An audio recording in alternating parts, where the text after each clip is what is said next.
Bonjour à tous, bienvenue sur Mathessa, ma chaîne de maths pour dédramatiser. Au programme aujourd'hui une leçon pour les élèves de terminale spécialité. Résoudre une équation de la forme sinus x égale sinus a.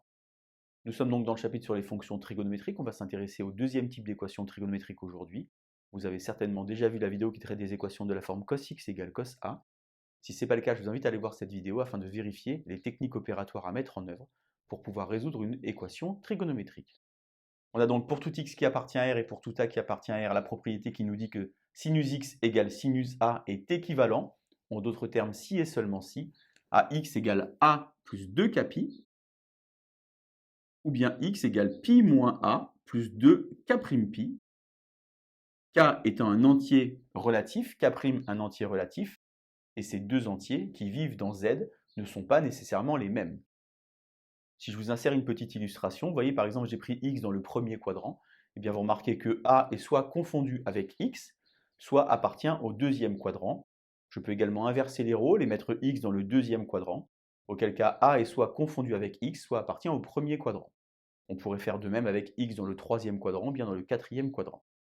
Alors il faut faire extrêmement attention aux exercices parce qu'on va vous demander soit de résoudre dans grand R, c'est-à-dire finalement donner toutes les solutions, et vous allez voir qu'il y en a une infinité, soit résoudre dans moins pi, c'est-à-dire finalement donner la mesure principale des solutions, ou bien résoudre dans 0,2pi, c'est-à-dire donner les solutions positives.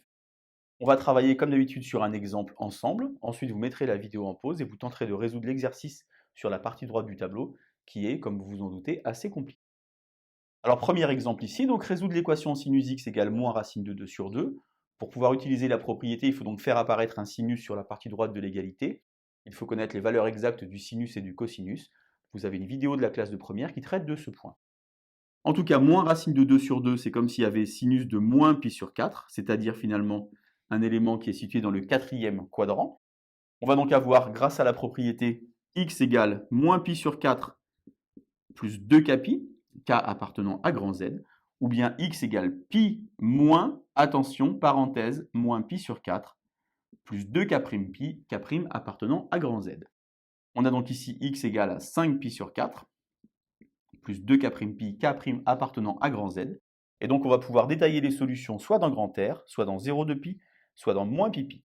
Dans grand R, on a donc une infinité de solutions qui sont donc moins pi sur 4 plus 2 kpi, ou bien 5 pi sur 4 plus 2 k'pi. K' et K étant deux éléments de grand Z. Si je m'intéresse maintenant aux solutions dans 0,2pi, c'est-à-dire finalement les solutions positives. Ici, la solution est négative, donc elle ne convient pas. Je vais donc remplacer ici K par 1, et donc je vais trouver moins pi sur 4 plus 2pi, ce qui va donc faire, en mettant au même dénominateur, 7 pi sur 4. J'ai donc ici 7 pi sur 4 pour la première solution. Moins pi sur 4 étant une mesure principale, je peux l'écrire ici dans moins pi. Ces deux valeurs qui sont ici représentent le même point sur le cercle trigonométrique. L'un est exprimé sous la forme d'une mesure principale et ici un nombre positif. 5 pi sur 4 est lui un nombre positif, mais 5 pi sur 4 n'est pas une mesure principale. Je vais donc ici remplacer k' par moins 1. Je vais donc faire 5 pi sur 4 moins 2 pi. 4 fois 2, 8. J'obtiens donc moins 3 pi sur 4. Et donc j'obtiens ici la mesure principale de 5 pi sur 4, qui est donc moins 3 pi sur 4. J'ai donc ici toutes les solutions de mon équation. Il y en a une infinité. J'ai donc ici les deux solutions positives. J'ai donc ici les deux mesures principales. Donc vous voyez, il faut faire extrêmement attention. Je le redis, dans les exercices, on va vous demander certainement de résoudre soit dans grand R, soit dans moins pi, soit dans 0,2pi. Vous n'avez donc pas besoin de faire les trois solutions comme je l'ai préparé ici, mais je voulais vous montrer comment est-ce qu'il faut faire. Vous allez maintenant mettre la vidéo en pause et vous allez tenter de résoudre l'exercice qui est sur la partie droite du tableau. Et on se retrouve juste après pour la correction. Alors on doit résoudre l'équation sinus x égale sinus de 3x moins pi sur 4. Donc on est exactement dans ce modèle qui est ici. On va donc appliquer la propriété. Nous avons donc x égale 3x moins pi sur 4 plus 2 kpi, k qui appartient à grand Z, ou bien x qui est égal à pi moins parenthèse 3x moins pi sur 4 plus 2 k'pi, k' qui appartient à grand Z. Moi, je vous invite vraiment à écrire comme ceci en colonne pour pouvoir travailler les deux équations et pas écrire les deux équations l'une sous l'autre. On va donc avoir ici moins 2x égale moins pi sur 4 plus 2kπ. Et ici, on va avoir alors moins 3x, changement de membre, 4x, égale pi plus pi sur 4, 5 pi sur 4. Plus 2k'pi, k' qui appartient à grand Z. Ici, on va donc diviser par moins 2, on va donc avoir pi sur 8. Et il faut faire extrêmement attention, je vais d'ailleurs changer de feutre pour que tout le monde le voit bien. Ici, si je divise par moins 2, je vais avoir ici kπ et non pas 2kπ. J'ai mis un petit moins parce que je divisé par un nombre négatif. Pour la deuxième équation, j'ai donc x égale 5pi sur 16. Et je vais diviser cette fois-ci par 4. Et donc je vais avoir k'pi sur 2. Ce k'pi sur 2, ça veut dire finalement que dans un tour, eh bien, je vais avoir 4 solutions. C'est la raison pour laquelle ici, vous voyez qu'il y a 1, 2, 3, 4, 5, 6 solutions. Il y en aura 4 ici, car j'ai divisé par 4. Et il y en aura ici 2, car j'ai divisé par 2. Il peut arriver dans certains exercices d'avoir des solutions communes, mais au plus, vous allez avoir 6 solutions au maximum. SR, donc, on va donc noter toutes les solutions. Pi sur 8 moins kπ, ou bien 5pi sur 16 plus k'pi sur 2. Et maintenant, je vais m'intéresser à trouver soit les solutions sous la forme d'une mesure principale, soit les solutions positives. Alors je regarde par exemple, pi sur 8 est une mesure principale.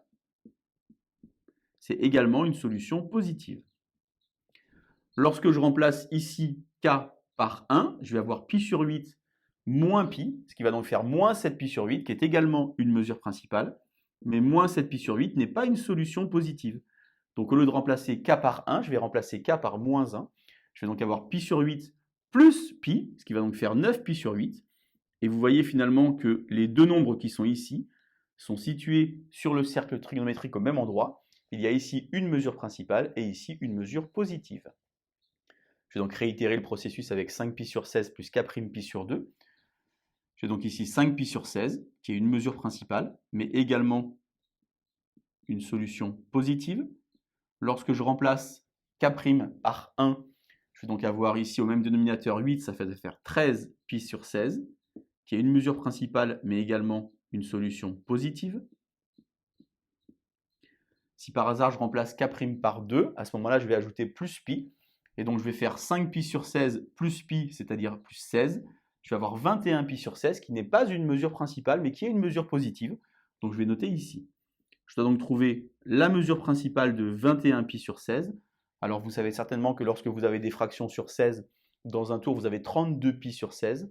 Donc si vous faites 21 de manière positive, eh bien vous allez faire moins 11 de manière négative.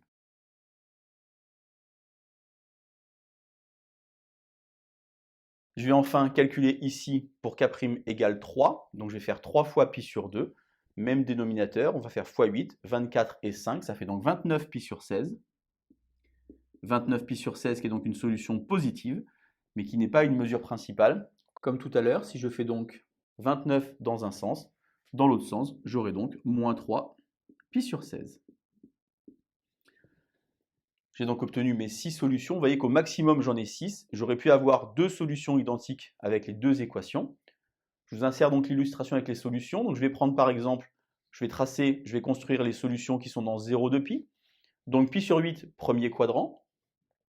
Alors pour trouver pi sur 8, c'est extrêmement simple à construire. Il vous suffit en fait de construire pi sur 4 et de tracer la bisectrice de l'angle pi sur 4 et vous obtenez donc pi sur 8, puisque pi sur 8 c'est la moitié de pi sur 4.